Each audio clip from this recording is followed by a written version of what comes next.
दोस्तों IAS aspirant study में आपका स्वागत है। और आज है 11 अगस्त।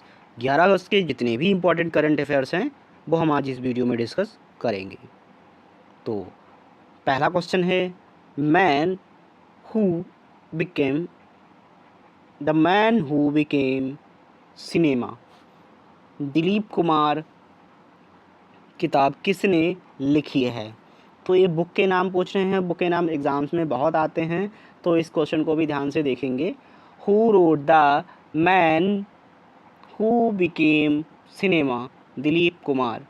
तो अब कई लोग क्या सोचेंगे कि ये दिलीप कुमार के द्वारा लिखी गई है। नहीं, ये दिलीप कुमार के द्वारा नहीं लिखी गई है। आपके इसमें ऑप्शंस भी हैं आपके पास, यासिर उस्मान, शोभा डे, या अशोक चोपड़ा, या जावेद अख्तर। तो करेक्ट आंसर है आपके पास अशोक चोपड़ा। अशोक चोपड़ा जी ने ये बुक लिखी है। क्या बुक का नाम है? The man who became cinema, Dilip Kumar. ठीक है, इसको ध्यान से पढ़ेंगे, अशोक चोपड़ा जी ने लिखी है।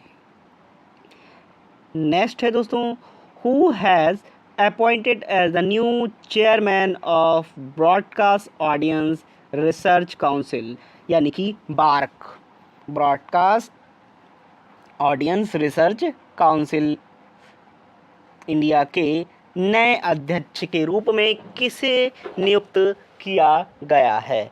तो ये आपके पास इसमें ऑप्शंस हैं, सौरभ बनर्जी, समीर नायर, उदय शंकर, या सुनील सुल्ला। तो करेक्ट आंसर है आपके पास गौरव बनर्जी। गौरव बनर्जी को न्यू चेयरमैन नियुक्त किया गया है बार्क का। गौरव बनर्जी को बार्क इंडिया का नया अध्यक्ष नियुक्त किया गया है, जो भारत में टीवी और डिजिटल दर्शकों को माप करने वाली प्रमुख संस्था है। अब माप करने वाली का मतलब क्या है कि ये संस्था क्या करती है, क्या चीज़ को दिखाना है और क्या मतलब उसमें कोई न्यूडिटी तो नहीं है या कोई गलत कंटेंट तो नहीं है, तो ये सब चेक करती है ये संस्था। तो इसमें उनकी नियुक्ति मीडिया उद्योग के नए दृष्टिकोण और विभाग के असर पर ली जाएगी। नेक्स्ट है दोस्तों question, where was the new species of snake name Smithophis Smithophis लेप्टोफेसिस आइटस डिस्कवर्ड? तो ये कौन सा है? मिज़ोरम में ये न्यू स्नेक नेम का डिस्कवर किया गया है। ये क्वेश्चन नेम वाइज भी आ जाते हैं, वनडे एग्जाम के लिए मोस्ट इंपॉर्टेंट होते हैं, इनको भी ध्यान से देखते हुए चलेंगे। नेक्स्ट है दोस्तों, राज्य के निर्यात का अवलोकन 2024-25 रिपोर्ट के अनुसार भारत का शीर्ष निर्यातक राज्य कौन है?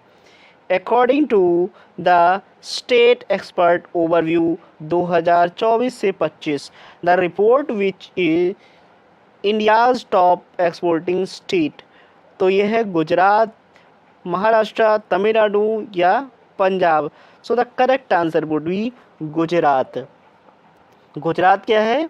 गुजरात रिपोर्ट के अनुसार गुजरात भारत का सबसे बड़ा निर्यातक राज्य है, जिसका प्रमुख योगदान पेट्रोकेमिकल, हीरा और औद्योगिक उत्पादों में है।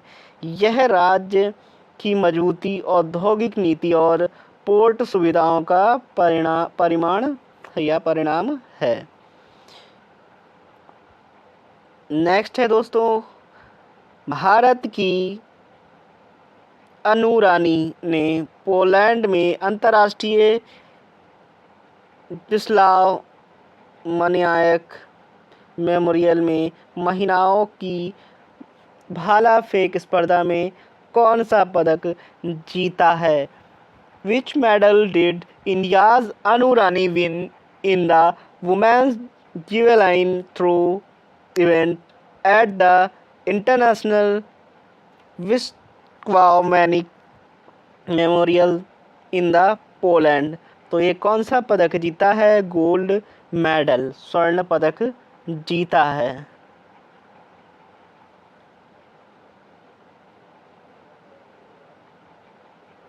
नेक्स्ट है दोस्तों, कवक यानो किस राज्य के पर्वतारोही हैं जिन्होंने अफ्रीका की सबसे ऊंची चोटी माउंट किलिमंजारो माउंट किलिमंजारो पर सफलतापूर्वक चढ़ाई की है?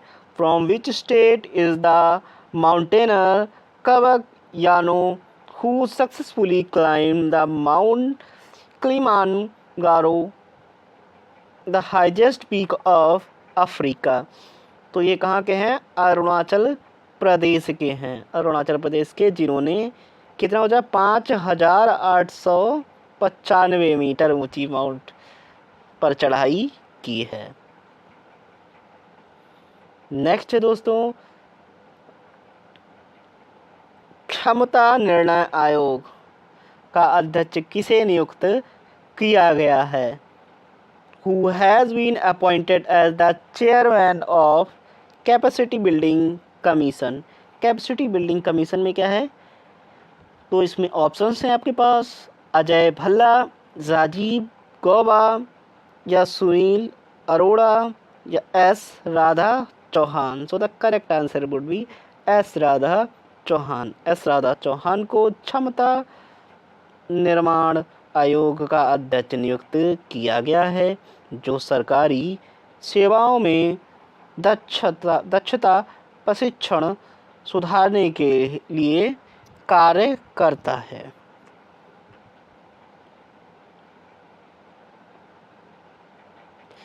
पूरी तरह सौर ऊर्जा से चलने वाली भारत की पहली विधानसभा कौन सी है? Which is the first legislative assembly in India to run entirely on solar power? Delhi assembly, Rajasthan assembly, Gujarat assembly या महाराष्ट्र असेंबली? ये क्वेश्चन आपको रिपीटेड है, आपको एक बार और पहले इसी वीडियो में आ चुका है। विधानसभा दिल्ली की है, वो पूरी तरीके से जो सौर ऊर्जा पर संचालित है। जो मोस्ट इम्पॉर्टेंट क्वेश्चन है वही रिपीटेड होते हैं, तो जो रिपीट हो रहे हैं उनको ध्यान से देखेंगे, ठीक है। विधानसभा दिल्ली की है। नेक्स्ट है दोस्तों, सावलकोट जल विद्युत परियोजना किस नदी पर स्थित है? ये भी रिपीटेड क्वेश्चन है, तो इसको भी ध्यान से देखेंगे। Sawalkot hydro electric project is located on which river? तो ये कौन सी है? आपके पास ऑप्शंस हैं, झेलम, रावी, चेनाब, सतलुज। तो करेक्ट आंसर है चेनाब नदी। चेनाब नदी पर ये स्थित है।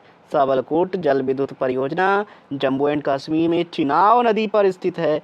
यह एक बड़ी हाइड्रो पावर परियोजना है जिसकी क्षमता लगभग 1856 मेगावाट है। इस परियोजना का उद्देश्य क्षेत्र में बिजली उत्पादन को बढ़ावा देना और ऊर्जा जरूरतों को पूरा करना है। मिशन शक्ति योजना किससे संबंधित है? Mission Shakti scheme is related to which of the following? किसान, महिला, शिक्षा या सैन्य? तो ये किससे? महिला सुरक्षा से संबंधित है। महिला सुरक्षा से संबंधित है। मिशन शक्ति एकीकृत महिला सशक्तिकरण कार्यक्रम है जिसे महिलाओं की रक्षा और सुरक्षा सशक्तिकरण हेतु शुरू किया गया है। तो ये बंडी एग्जाम के लिए वेरी इंपॉर्टेंट क्वेश्चन होते हैं, इनको ध्यान से भी देखते चलेंगे। नेक्स्ट है दोस्तों, भारत ने 2025 तक यूनेस्को विश्व धरोहर का दर्जा देने के लिए किस स्थान को नामांकित किया है? Which place has India nominated for the UNESCO bird heritage status bye 2025? तो ये क्या है? सारनाथ, नालंदा, अजंता केव या भीम बेटका? सारनाथ तो करेक्ट आंसर है यहाँ पे के पास सारनाथ। सारनाथ को 2025 तक यूनेस्को विश्व धरोहर स्थल के रूप में नामांकित किया है। India has nominated Sarnath for the UNESCO world heritage status bye 2025।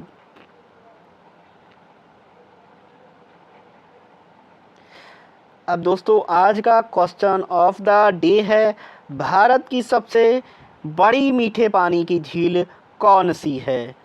तो आपके पास इसमें ऑप्शंस हैं चिल्का झील, बूलर झील, सांभर झील या पुलिकट झील।